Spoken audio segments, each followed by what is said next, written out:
I think she's at that instilling a mentality that we're not just here to turn up. Right. You know, we're not just this team that... That's like a Roy Keane mentality, isn't it? Yes, and I think she has got that. You are listening to House of Football, brought to you by Sports Joe and William Hill. Hello, I'm Eric Lalor. Welcome to House of Football with Sports Joe and William Hill. I am absolutely thrilled and honoured to have a very special guest in the studio. Republic of Ireland legend, a player with 130 caps, 54 goals, 5 hat-tricks for the girls in green. It is none other than Olivia O'Toole. Olivia, you're very, very welcome to House of Football. Thanks for coming in. No problem, Eric. Thanks very much. And you're about to embark a plane to Australia now. I am. My flight is at 2 o'clock today, so I'm Are you excited? Absolutely. The goosebumps is all over me. I can't wait. I'm absolutely seething with jealousy now looking at you across the way, because you had Stephanie in last week and she was going off, and now you're going off as well. Yeah. We had a bit of a panic because today is Monday. We normally record a podcast on a Tuesday. I switched off my phone last night, Olivia, because I'm having a bit of quiet time with my missus. That's what I do. So I missed all the texts saying that podcast is tomorrow, Eric, by the way. And I woke up this morning going, oh my God, Olivia O'Toole, Irish legend, is waiting for me in the studio, and I sprinted out, got a taxi, and here we are. Anyway, Olivia, it's great to have you. Thanks it really very is. much for being So, Olivia, it is a momentous occasion for women's football in this country. The World Cup is about to begin. What are your feelings as an ex-Irish international? Like you just mentioned there, you got goosebumps, and like, can you put into words how you feel about the whole thing? Well, that's just it. It's just it's like a constant adrenaline is in my body, like just to get over, see the games. Like, as you know, it's their first World Cup, and me and myself, in my lifetime, I never thought I'd go to a women's World Cup, never know a men's. But just the magnitude of it, like I'm going over in 3 hours' time, like, and I just... It's a pinch myself moment. Yeah, as if, am I really going? Am I really going to watch the girls who I'm watching, like, the last 6-7 years, following all over the country? And just as they're going to a World Cup and I'm going. Yeah. That's the magnitude of it, I don't think will hit us on. We probably get to Sydney. Yeah, So I think it might be. I wonder how you'll be feeling that moment, Olivia, when the teams are out on the pitch and they're listening to Hour on the Vein. That's the Hour on the Vein, and I know when I go to see the girls in Tala and the Hour on the Vein comes on, I get goosebumps and I get emotional. It's not sad. No. It's happy. It's adrenaline. It's full of pride. Yeah. And that's, I know when I hear it for the first time in the opening game at this FIFA World Cup, I know I'm going to be crying. Because it's just a thing. It's proud of your country, and because to me, Irish people are so humble, and they love to see everybody doing good in anything, and we always get behind them, and that's the thing about the Irish people, How does it feel, I suppose, in comparison to Italian 90 to this moment? Well, I was asked, like, what does this mean to you? And I said, well, to me, it's like a 1990. The only thing, I didn't go to 1990, but I'm going to like everyone in my street has their buttons out, have their flags out, and they're cheering on the girls, and there's a little bit of an atmosphere there. But I feel as the World Cup going on, I think the people will get behind more of the girls. I think you're dead right there, Olivia. I've noticed that even on my street there's a couple of buttons, but not every house has the buttons out. No. But I think as the games progress, those buttons are going to sell well. Exactly, and I think after the first game, and if the girls actually do well, and I think they will, it's going to explode. I know it's going to explode in Ireland, and please God, it will be like a 1990 atmosphere. You know? I mean, even the times of the matches, like 2 matches at 11 o'clock, 1 match at 1 o'clock. Like when I first heard the World Cup was going to be in Australia, I had fears that the matches would be like 3 or 4 or 5 in the morning. But these times are actually all right. They're great, and like there's a few watch parties happening in football clubs, Heron Yard, and like there's loads of people doing watch parties, and you have to be there for 9:30 in the morning, which is weird because I don't know if you remember Brian Kerr's under 19s men. Trevor Malloy is my cousin. Oh, Trevor, yeah. Great bows man. Exactly, and we used to get up at 7 to watch them games, like in the morning. So I actually thought it was going to be something like that, but it's not. I think they're great times. They're perfect times. I mean, there was worse times. I remember when the Irish team qualified for the Japan-South Korea World Cup in 2002.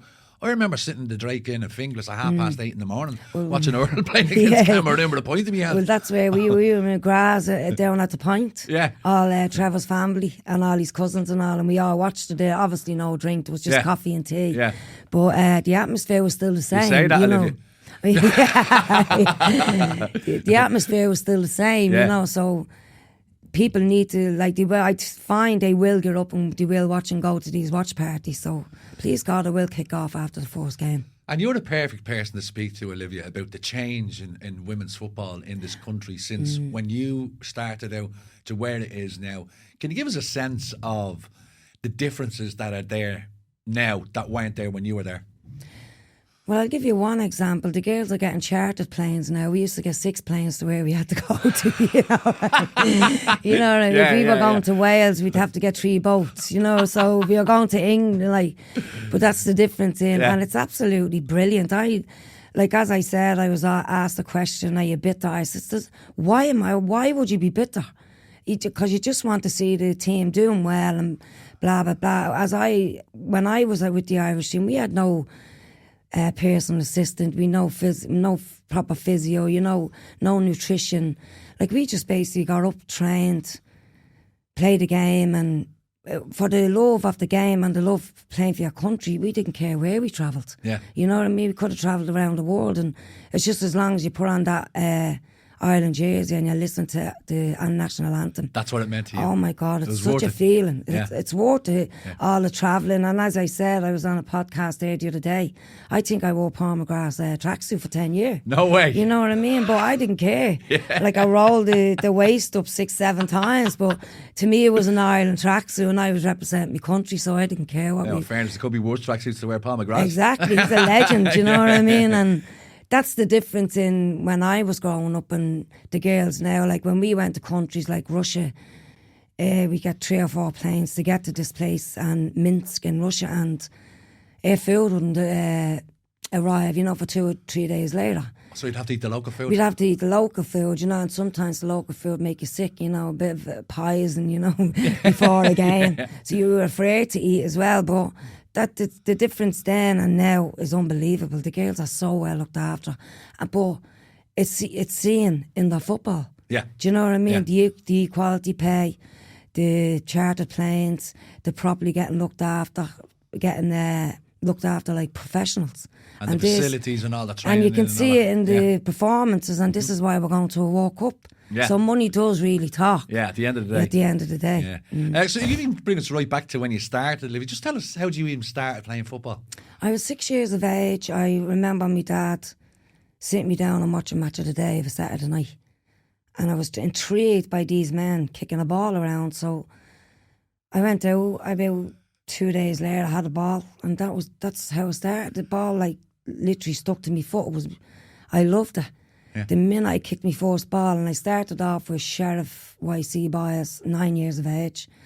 I stayed with them till the age of 16. I was at a game, my last game for Sheriff Boys was in Phoenix Park, and I went up for a tackle with a boy, and I hit him in the head and his nose busted. And they found out that I was a girl. Oh, they only realised then? They only realised then I was a girl. Who only realised? Sheriff? No, the opposition team. Right. So when the opposition team found out, they didn't want to play. And I was with my manager. I said, "Hugo, they can't stop me from playing," and it was so upsetting. Yeah. But this is where the rule changed in the Evening Herald. A friend of mine ran a story, and they changed the rule that a girl can play up to the age of 17 now. Right. With boys. So that was great then.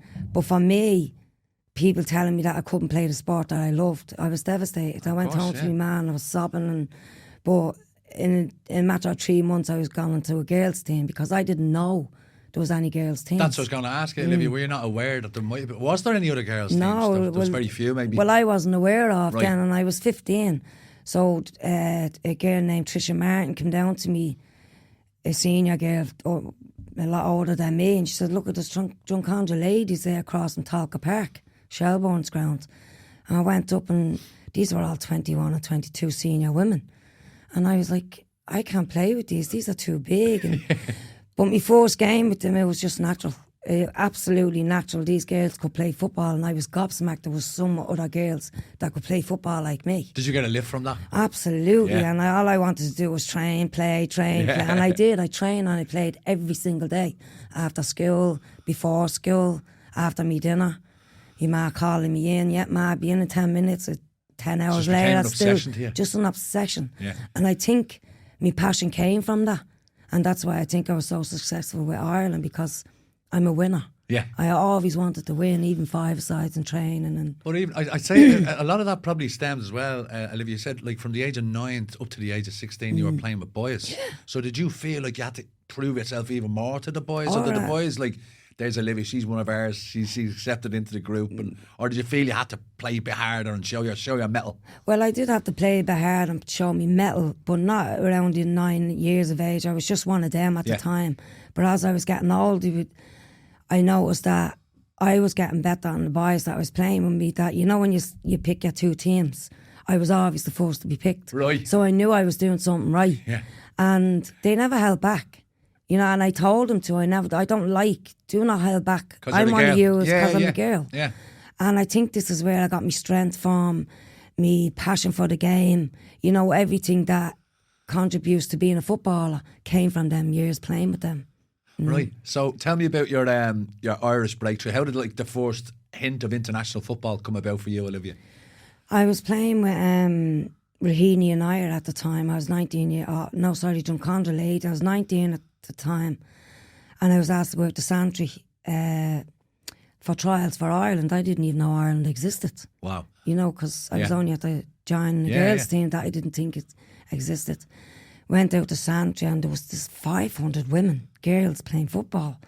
I was gobsmacked. I didn't know there was this many women in Ireland that could play football. And we went Friday, Saturday and Sunday, and at the time no phone, so you got a letter 2 days later to say whether you were called back to the last 23. Wow. So you had to wait on a letter to find out whether you made it. Yeah, it wasn't an email Are we getting patient waiting on a text? Yeah, waiting on a letter. Is that postman here? Yeah, what? Well, this is what I'd say, and I was told, Olivia, you'll get a letter to say whether you're... And I got that letter. When I got that letter, I was sobbing. Like, I was like, Ma, I'm after getting onto the actual team for a European campaign for Ireland with Spain. So, to play Spain, because that was their first game. Yeah. And I don't think my family realised the magnitude of it, you know, because, you're just going to play football. Cause that's what Olivia did. She had her boots on her back leaving the house. Yes, see you later. Like, you know, they didn't get the magnitude. But, all them trials, and I got the letter. When I got the letter, I was just so happy. And 3 weeks later, we went into camp for the Euros to start. And your first game was against Spain? My first game was against Spain. Was it home or away? It was away in Seville. Oh, wow. I'll never forget it, because we walked into the stadium, 7,000 people, and there's one of our delegates there with one flag. 7,000 people? 7,000 people. What year was this, Olivia? 1991.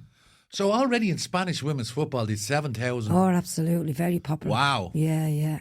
So when Ireland ladies were playing at home, you had 300 people, and they were probably just their family and friends. Yeah. You know, so even to walk into a stadium with 7,000 people and hear the roar, it's frightening. Wow. You know, because we hadn't seen it, we hadn't experienced it. But it must have made you excited as well. Yeah, you know, like, obviously, any professional, it doesn't matter who you are, you know, Messi, Pele, you get that little nerve in your stomach before you play. And when I went out and seen the crowd, my stomach was just turning, as if I felt nausea, you know, because it was so overwhelming almost. But as I said, the Air National Anthem start playing, you sing it out, you have pride, and you just want the game to get going. And when the game got going, it was actually a good game. It was a very tight game. And I think in the 74th, 75th minute, I got the ball just before the box. I turned 2 defenders, beat one of them, was ready to take me shot, and I took me shot. When I took me shot, 2 Spanish girls come in, and I was dead leg, and the ball went in, and I couldn't actually get up and celebrate because I was injured. Yeah, I mean, my leg was completely dead, and I couldn't move. But I just remember all the girls coming over and diving on me and saying, yeah, you know, we scored. Oh, wow. But I didn't know the magnitude of that win either, because it was the first time Ireland women was ever at that winning away in a European game in a campaign. So that only hit me when I got home. Wow. When all the papers, you know, can we have an interview? I'd like to speak. You don't know what you're at there doing. And Because to me, I just scored for my country, and it's the best feeling in the world. Imagine on your debut. On my debut, as well. I get clapped. I'm not being able to celebrate that much. I know, I was on the ground. But still, you have that memory to bring you to the grave. Like, absolutely. What an incredible thing. And did you, like, even in that match against Spain afterwards, Olivia, was there any jersey swapping or anything like that afterwards? No? No, you're not allowed. We weren't allowed then, because we were on a budget and we were told every time you went away, please do not swap jerseys, because in the next campaign you mightn't have one. Wow. And this is an international team. This is mad. Yeah. But what I used to do, and they hate me for, I used to swap with the girls anyway. Yeah. Because I knew they wouldn't ask them for the back of the opposition team. Yeah. So I have got a Wales jersey, Denmark jersey, Italy jersey. I have a few. Okay, right. So I did it because I liked the jersey. Yeah. If I didn't like the jersey, I wouldn't swap. So. And what did the FAI say? Right, we're going to invoice you, Olivia, for those jerseys just came away. Well, if they did, they'd have to. This yeah, exactly. But I knew Sean would just look at me and say, "You're after doing it again, aren't you?" And I say, "Yeah." I said that the jersey was nice. So that was obviously that was your first game for Ireland, Olivia, and that's put you to the attention of a lot of people, as you said. After that game, you didn't realise the enormity of it, and everyone wanted to interview you. What happened then after that? Was that like a real breakthrough moment for you as an individual? Yeah, because as I said, the reporters and all, and what they were writing about me, this little left footer is Ryan Giggs, and me getting compared to Ryan Giggs and Brian Robson and George, the wizard with the feet, I was getting told. Jesus. And I was, huh? yeah, and my man. Were you a Man United fan as well? Oh yes, staunch Man United fan, and that's who I grew up watching. Like you even more, Olivia, fair play to you. Yeah, that's who I watched when I was growing up. Ryan Giggs, the first one was George Best, Brian Robson, Roy Keane, and Ryan Giggs. They were my idols. Legends. Yeah, like growing up in the centuries that we grew up in, and that's a staunch Man United fan. My dad instilled it into me. My dad was a Man United fan. And did you ever go over to Old Trafford or not? Oh yeah, I've been to. I was at the Roma game. Oh right, the Champions League. Yeah. Oh, what a game! What a game! Exactly. Spectacular. That's one of the great games of United's history. I remember Rooney scored and he ran over to the corner flag, and that's where we were sitting. So that was brilliant to have him standing there like this with his arms out, and the 7-1. So I went to Old Trafford. I watched Leeds. And Alan Smith scored a winner against us, 1-0. Leeds won. All right. And we actually signed him about 3 or 4 months later. Yeah, so we couldn't do it again. Yeah. That's what Ferguson did. Yeah. Going back to your like Olivia, when you made that big breakthrough with the Irish team, you got the winner against Spain. Who were the big personalities in the Irish team at that time? Who did you look up to? Obviously, you said you weren't aware that there was an Irish international women's team, but obviously you got into the squad then, and then you would have quickly realised who were the big personalities in that squad. Can you tell us a little bit around that time and what they did to you to welcome you into the squad? Yeah, that's why I was made very welcome by a girl, Angie Bates. She's actually a detective in Fitzgibbon Street Station now at the moment. And it's a little story about her. Angie was a centre half in Spain against Seville. And when we got back, she found out she was 3 months pregnant. What? Yeah. So she was 3 months pregnant playing against Spain. Oh my God. Yeah. So Angie and there's lads trying to be a hero saying they played a match with a slight hamstring tear. Oh, yeah. And I actually met her about 2 years ago. She's 2 daughters now, 21 and 22. And I said, which one is it? She said, it's this one. Which one is the Seville baby? Yeah, that's what we call her, the Seville baby. Hilarious, That's amazing. See, that's something like every Joe soap man in the street wouldn't even contemplate. No, exactly. There's a woman on the pitch pregnant. Nobody knew. And when we got back, and she told us when we come back into camp, she came into camp later on in the campaign and says, obviously you know why I'm not here. I was 3 months pregnant. But Angie used to put her arm around me, make sure I'm all right. And there was a Sue Hayden, the goalkeeper as well, Angie McNally, a great sports person. She played for Dublin GAA. She played for Ireland basketball. So she'd loads of experience. Yeah. So people like that, look after me. Like the way now on, Gorman and Louise says, when they come into camp, I looked after them. Right. It's not realising. It's just in your instinct, It's just what you. put your eye, because it's daunting coming into a camp. And you remember what it was like when you were going in? Yeah, and what I remember as well, am I good enough to be here? You know, should I be here? And people, girls that think it's daunting and then they shouldn't be here. So when you put your arm around, So yeah, but imposter syndrome. Exactly. Yeah. Am I good enough to be here? I said, you wouldn't be here. I said, you had to be picked out of 1,000 girls. So you take this, you embrace it, and just do what you do. And the most important thing is enjoy it. Yeah. So, Olivia, give us a sense then, really, like people harp on about, you just mentioned it there, how professional the whole setup is now. Can you give us a sense of what it was like, though, when you started out? And obviously you didn't know any difference, so that was just the way you got on with it. But give us a sense of what everything was like, conditions, training, gear, all of that, the whole setup. Well, the majority of the times when we went away, our gear or our food didn't come with us, if you know what I mean. We landed in 2 or 3 days, the stuff would come. This is early in my career. Yeah. Later on in my career now, we've seen the professionalism creeping in. Okay. You know, it wasn't so all gradual that. improvement. Oh yeah, it was gradually. Yeah. Like for instance, we got paid. Right. But we got paid €30. Right. You know what I mean? To play for your country. To play for your country.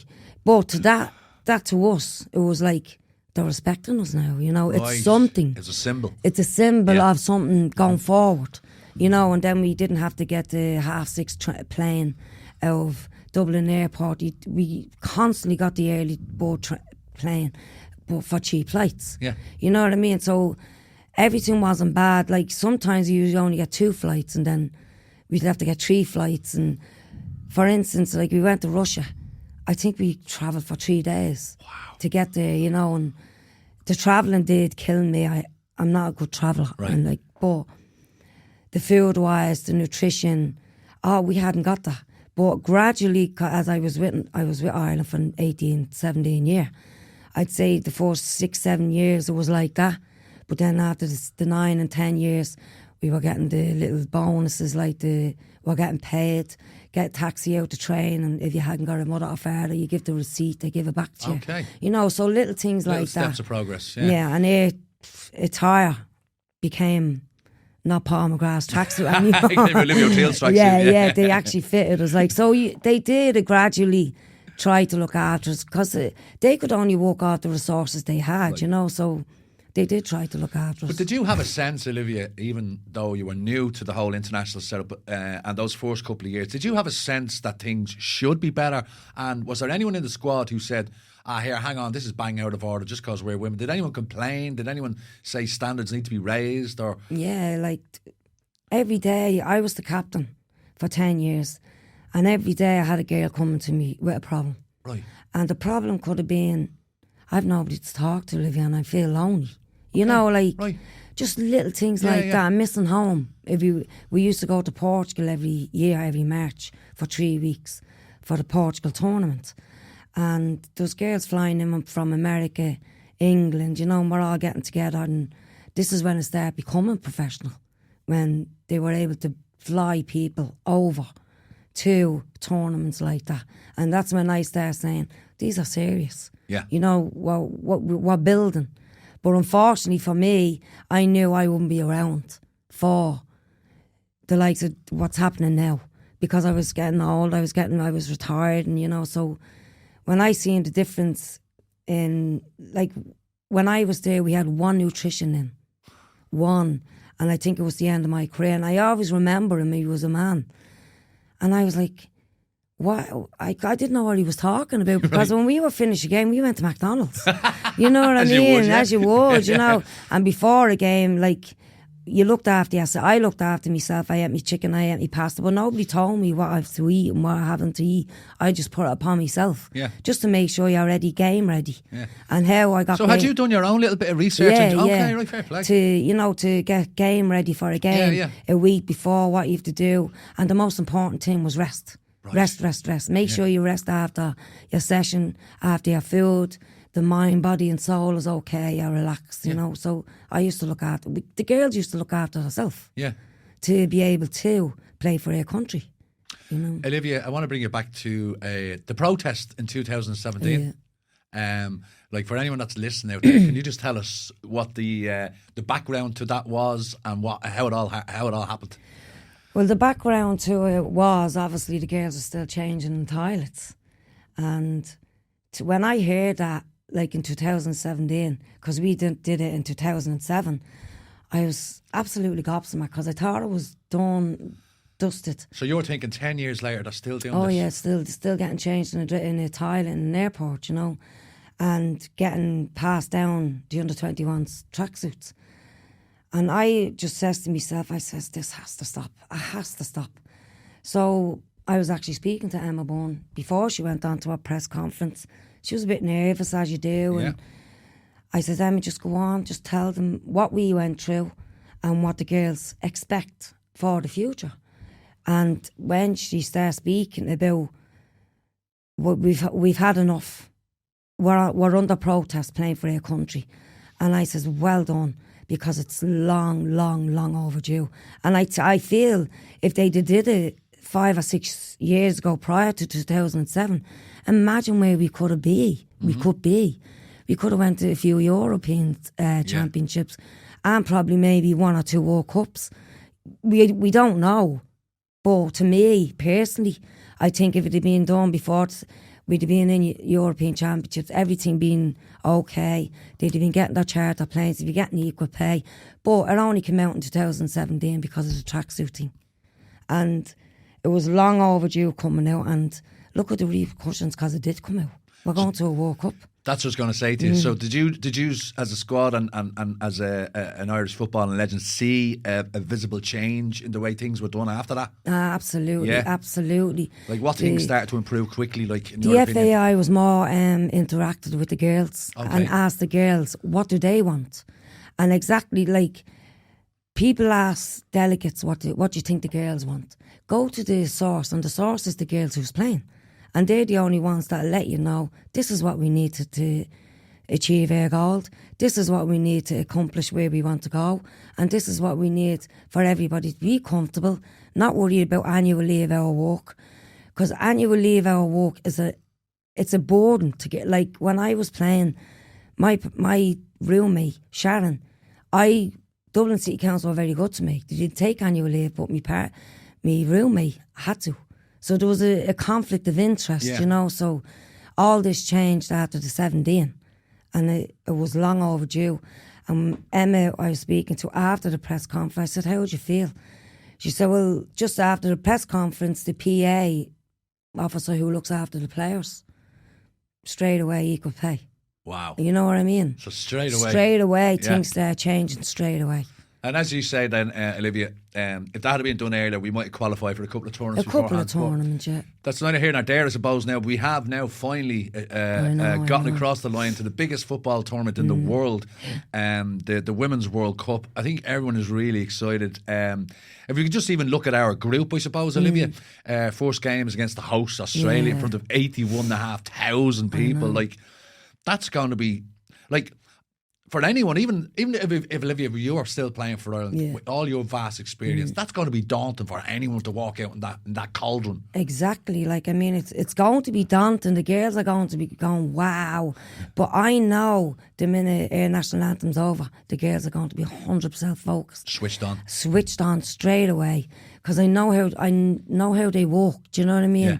And all this that's been going on, like with the Columbia, with Fair, with the Nice, and that'll be all done away with, that'll be all forgotten about. They'll be 100% focused on this game. It is going to be a hard game. Australia are the hosts. They just played France there the other day, where we played them 2 weeks ago. I thought we had a great 45 minutes. Yeah, we did. We had a brilliant 45 minutes. So to me, focusing on our girls, I would look back on that 45 minutes. Because the girls harassed, they closed down, they actually played football, they had their chances. Don't mind the last 3 minutes of the first half, that was a disaster. But the 45 minutes, I would be showing the girls this in the game, build up before the Aussie game, the Matilda game. And this is what we do. This is what we do. Look at you, passing the ball, going in, getting behind, and we had a few times to score. Yeah. So that would be my thinking on going into the first game. Like we were every bit as good as France, if not better, in that, as you say, in that first 45 minutes. And if you were a neutral observer who went to that game, looking at that 45 minutes, you'd be difficult to find out which team was ranked number 5 in the world and which team was ranked 22. Yeah, like, exactly. So I think you're 100% right there, Olivia. Yeah. But you just touched on Vera there. What do you think Vera has brought to the setup that maybe other previous coaches hadn't? I think she's at that instilling a mentality that we're not just here to turn up. Right. We're not just this team that... That's like a Roy Keane mentality, isn't it? Yes, and I think she has got that mentality. And she's at that instilling it in the girls, that the girls, we're not only here to turn up, we're here to compete. And we're here to make our country proud. So... And I think they are going to surprise a few people. And if they do get a result, my thinking on the first game is, obviously the Matildas are going to come out and bombard.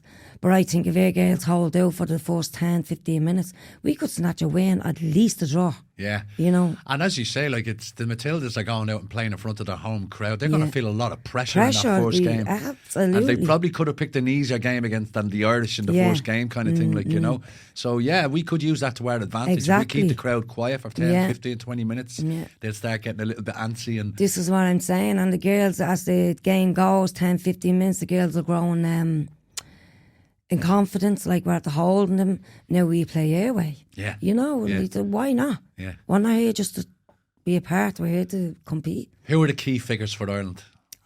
We've 3 key figures for Ireland, and one of them is obviously Katie. Yeah. She's a left winger wizard. Our engine is Denise O'Sullivan, and our brick wall is Louise Quinn. So that's our core. Yeah. Our core. Our spine is exactly, the team there. Spine in the team. Obviously, Denise was involved in an incident. Hard stopping. with the Colombians there in a behind closed doors friendly, which was, like, it's all over the news. It was abandoned after 20 minutes because Vera said it was excessively rough play. And then the Colombians have been making quotes about the girls and being soft and all that. But those girls, that match wouldn't have been abandoned for a reason. Absolutely nothing, and I mean nothing, soft about Denise O'Sullivan on a pitch.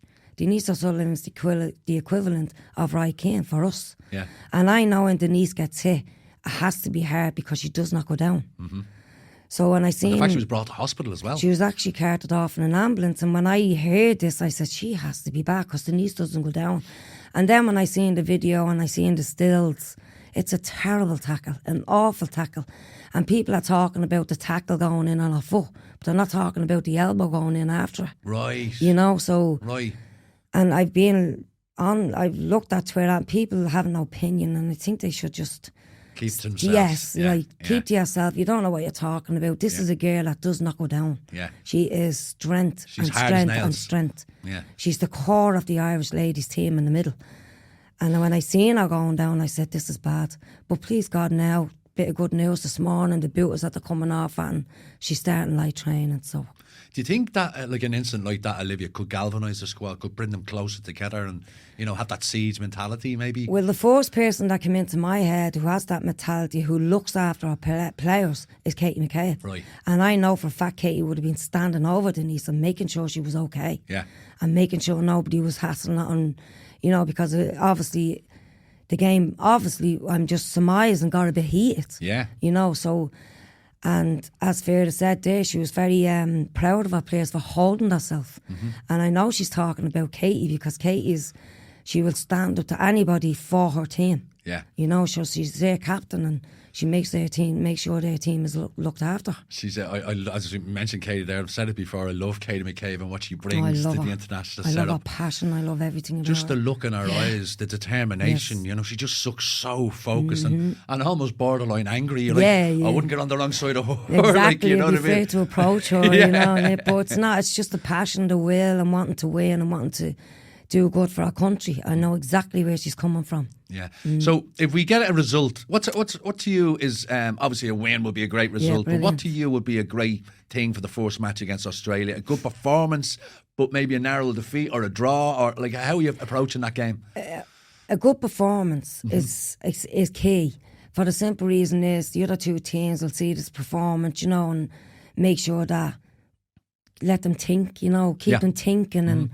But me personally, I think the girls, as I said, if they hold on for the first 10, 15 minutes, I think we can get a result. And it probably will be an Amber Barra Scotland goal at the end. You know, you never know. Or else... I get goosebumps every time I think of Amber Barra because of that moment. I was in Scotland and I'll never forget. It was the best day of my life. Oh, was it really? Yeah, because... As I said, I never thought we were going to a World Cup, and when I seen that goal going in, the first person I looked at after it was the referee to blow her up, like, you know, I was waiting for her to blow. Yeah. So, and just like if the girls get a result, not even like just not a loss, you know. Yeah.